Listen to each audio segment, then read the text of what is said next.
contribute 80% of the cure, whereas the role of medicine is only 20%. So the doctor is expected to know the power of thought and should be able to direct it in the proper and positive direction. A doctor who speaks of the incurability of the disease of a patient with him is a fool, however experience he may be having, because he is creating a new center of thought which kills the patient. Understand that a suggestion is a new center of thought formed, and it is almost impossible to remove a new center when once formed in the mind. When the mind thinks a dangerous thought, you cannot erase the thought totally from that mind. The more you want the mind to forget about it, the more the mind tries to forget about it, and the result is the more the mind will be thinking of that thought. This is the pity. Suppose I want to get rid of my anger. I am too angry with everyone. I want to get rid of my anger. I sit down, close my eyes, and begin to think of getting rid of my anger. Automatically I am meditating upon my anger. The result is I grow impatient and I will be angry with anger. So there is double anger. We should be able to know how to direct the thought. Never think about your defects. Remember how to get rid of your defects by thinking something else which heals you. Your mind should think of something positive, when automatically your defect is removed. When you are angry with one fellow, try to recollect a friend who is smiling always to you. In the beginning, you will hate to think of him, but gradually you will come to understand how the friend is smiling at you, because you are not able to think of the smiling face of the friend. But the moment you imagine his smiling face, automatically your mind is taken away from your anger. And when the process is repeated for 100 or 1,000 times, it establishes a habit of itself. And habit is always powerful than knowledge. In our daily life we know this. For example, we know that many things we do are bad. This is what is called knowledge. We have right knowledge of things, but we cannot avoid doing them because this is habit. Always a habit is doubtlessly powerful than knowledge. So when something negative is there in the thought, you should know the scientific process of engrafting a new habit of positive thought. This is what a real yogi does. Yoga practice includes the wonderful process of using the power of habit in a positive way. We have many habits with us, good and bad, and we know how powerful they are. So we can slowly take up a process of engrafting a new habit. And when we are busy in engrafting the new habit, the old thought gradually disappears. This is the only way of doing it. If we are conscious of the older thought, the more we want to get rid of it, the more we begin to think of it, and the more we are buried in it neck deep. Buried. This is the one top secret about the power of thought. And there are medical cases where patients died by the suggestion of the negative thought by the doctor. A patient having an ulcer, after 5 or 6 months, examined by a new doctor who suddenly spoke of cancer.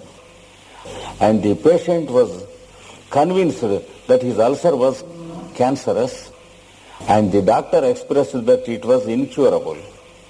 The patient began to think that it was incurable, and he more and more established the truth of the incurability of his disease, and he succumbed and died. The opposite is also seen in many cases.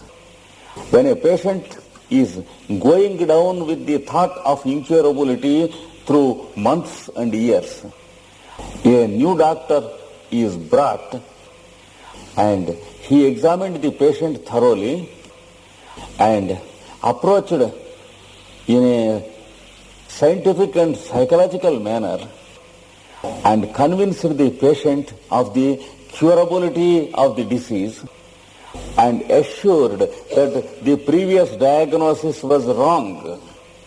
And then he was submitted to right treatment. From that day onwards, the patient began to improve and his confidence cured him. You will find the two types of examples in this world. The two types of examples prove the power of thought, one in the right direction and the other in the wrong direction. Remember that the mind has a peculiar capability. Whatever we begin to pursue in the form of thought and make it a habit and spend more and more time with the same thought, it forms a nucleus of our life activity. And around that thought, our life is rearranged once again, whether for the good or for the bad. And then changes take place in our life that cannot be resisted by anyone. So, let us understand that the power of thought can be established by perseverance and continuity of effort. You observe people who have a purpose in their life and who do not have a purpose in their life. Two different groups of people you find. Those who have no purpose in their life, however intelligent they may be, however capable they may be, they have no progress in life and they have no direction to steer them.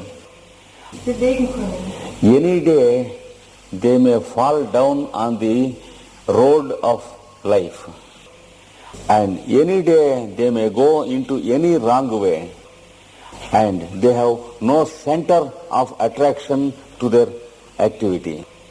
You observe those people who have a purpose in life. All the activity of their life is diverted to only one direction, and they are integrated around that particular activity. A life of integration makes them heal themselves in thought, word and deed. Such people are always dynamic and they have the capacity to do whatever they think and they speak. Whereas the other group of people, they may speak many things.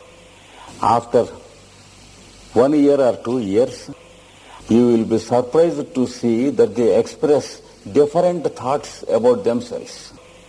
They promise something to you, and after some time they say that it was not possible for them to do it. It is true because they believe that they cannot do, therefore they cannot do. The first group of people believe they can do, therefore they can do. This is the difference. Do you know the word truthfulness? Truthfulness is not only truth speaking, but it is an attitude of life. It is a way of living. It is more than truth speaking. In the yoga practice, we are asked to practice truthfulness. That is a sense of responsibility towards what we think, speak and do. If persons understand that they need not fear about you, that gives a great strength to you. If many people know that they need not suspect you under any circumstances, it creates a positive thought in the form of public goodwill, and you will experience the power of that thought. Whatever you order, the people take it on their heads and they begin to do it for you. This is the power you gain when you begin to live truthfully to yourself and to others. Just if you stand in the middle of 1,000 people and say, I want to do this, immediately all of them take it up and do it. This is what is called leadership. Do you know how leadership starts? It is not a foolish following. People are not fools to follow. How can there be thousands of fools around us? Everyone has his own common sense to understand you. Unless he understands that you are a responsible person, they have no incentive to follow you. This is the power of thought, and we are expected to practice this. When you begin to command the trust of others, when you begin to command the confidence of others, and when you do not propose to misuse this trust and confidence, then it does wonders. Suppose a person is suffering from some horrible disease. Suppose he is hopeless in his mind. Give him one tumbler of water. Tell him, you drink the water and you are all right. He drinks the water and immediately his trouble is cured. This is the power you get by commanding the trust of others. This is the secret of what we call talismans and holy water. You can give a herb to some person and say, you will be cured from today. It starts as a positive suggestion in him and it cures him. That means he cures himself. You give some water to some fellow and say, from today you are healed. He will be healed. You will give a piece of metal to a fellow and say, you will be healed. See how people are feared of black magic, and they go down day by day in their health and in their thoughts. It is mere auto-suggestion, and the power of thought in a horribly negative way. I assure you that there is no black magic at all in this world. If at all such a thing exists, I am ready to stand before you, you can do it to me. Not only in this town, but anywhere else. I always openly declare that it is utterly false to believe that there is black magic. There is no black magic except your own auto-suggestion. Remember that the criminal of a black magician, he plays upon your confidence and your suspicion. And he plays upon your weak point. If he can make you believe that he has done black magic, that belief works as black magic upon you. This is the only secret of black magic. Beyond this, there is no black magic at all in this world. If there is really black magic, God must be a fool. There are people who believe in God and who also believe in black magic, and the poor fellows believe more in black magic than in God. Can you call it God belief? Their belief on God is utterly false. They are suffering because they believe black magicians stronger than God. Had they really believed in God, they would have understood that God is definitely stronger than a poor black magician. But the crime they are doing is they are believing in the black magician more than they believe in God. And they are making a negative worship of the black magician in their mind in the form of their fear. I am stunned to see that in the Occident there is a great fear for black magic. In many countries I have seen, I don't know whether it exists in Germany or not, it exists horribly in France, in Belgium, in many countries. I very much hopefully believe that it doesn't exist in Germany. Yes, that's nice. And what they call black magic is only power of thought. And when you grow positive, your white magic works with the same power and better power. You can suggest something new and good to anyone who is suffering. And then he begins to prosper from that day onwards. It is the same with God also. When we begin to think of God, we have the idea of God. In the beginning, it is only our idea of God which we believe God. It is only our impression of God which we call God. But it is true, and it becomes true day by day, because everything in this creation is made up of God. This thought is also made up of God. And the more we begin to think of God, the more it becomes true, and the more we begin to believe, and finally we understand the truth, real truth of God. Then our belief is transformed into faith. What is the difference between belief and faith? Belief is psychological, whereas faith is true. Sometimes while believing, we may disbelieve. If I make you believe something, you can believe it, but after going home you will think once again and you may not believe it. That is what is called belief. Belief is not true faith, but faith is all true. When you understand something, you will have faith. Whereas you can believe something even you do not understand it. So belief is not useful at all. Faith in God is the thing required. Faith in God is acquired only by a proper understanding of the concept of God. The proper understanding of the concept of God. The more we begin to understand the idea of God properly, the more we become godly. And something which is more than understanding occurs in us. It is what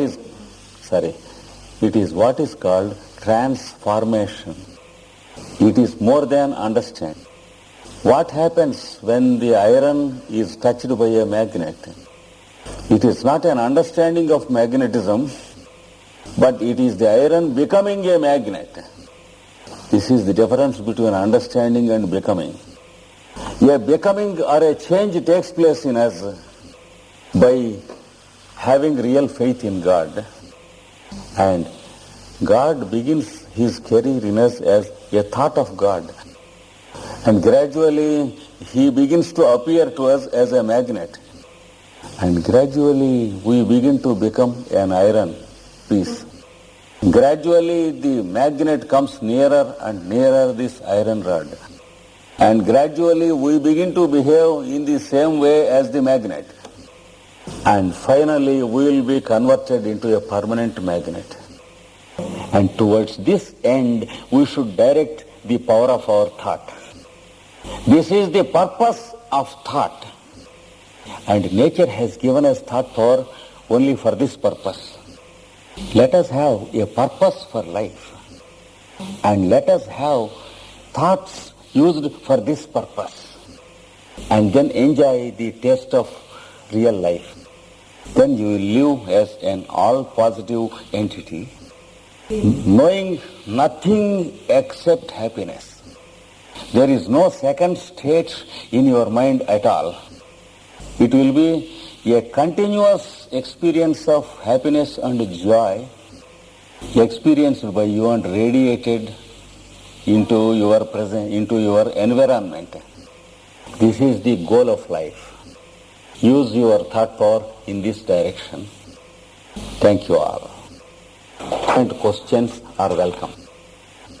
Yes, when anger itself is a negative force, which is not desirable, the cause of anger also should be negative, which is also not desirable.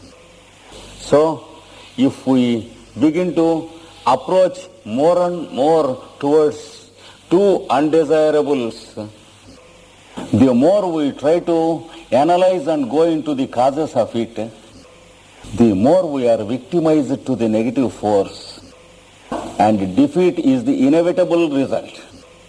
That's the reason why psychology professors are not able to help the suffering human beings. They have no solution to offer because they are going into the analysis of the negative aspect.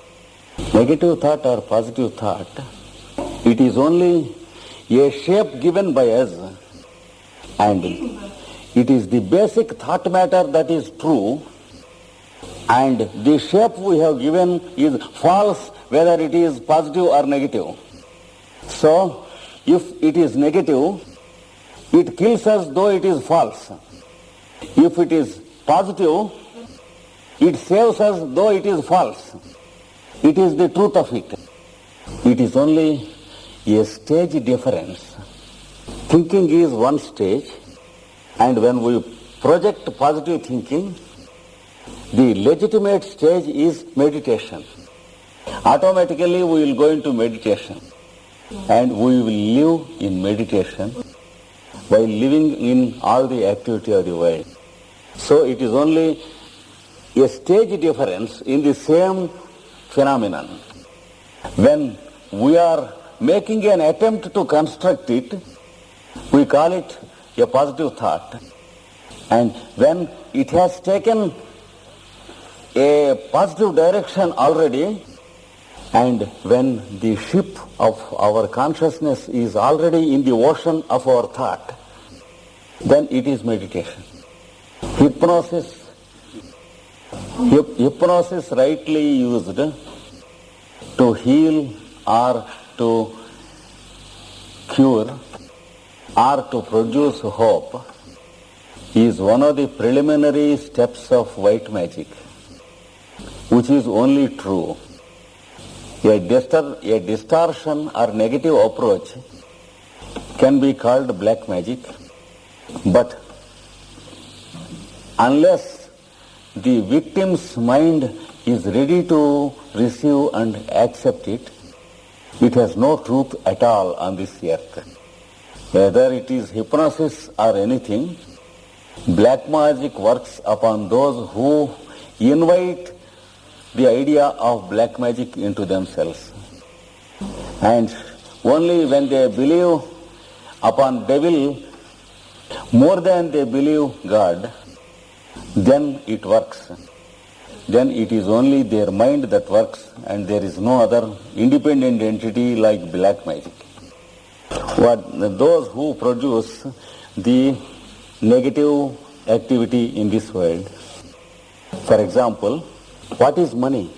According to Alice Bailey, when money is concentrated and when people's attention is diverted towards money, and when the people's attitude is made ferocious and negative towards other nations by the psychology that is diverted towards money, then it is black magic.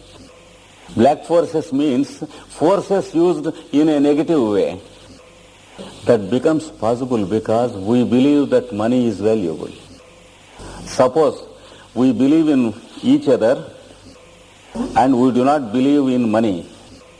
Suppose I propose to help you and you propose to help me without money. Then a third fellow cannot tempt you or me with money against each other. So the crime exists with us, and the fellows who handle with the crime in our minds, they are moving the darker forces. That is what Alice Bailey means.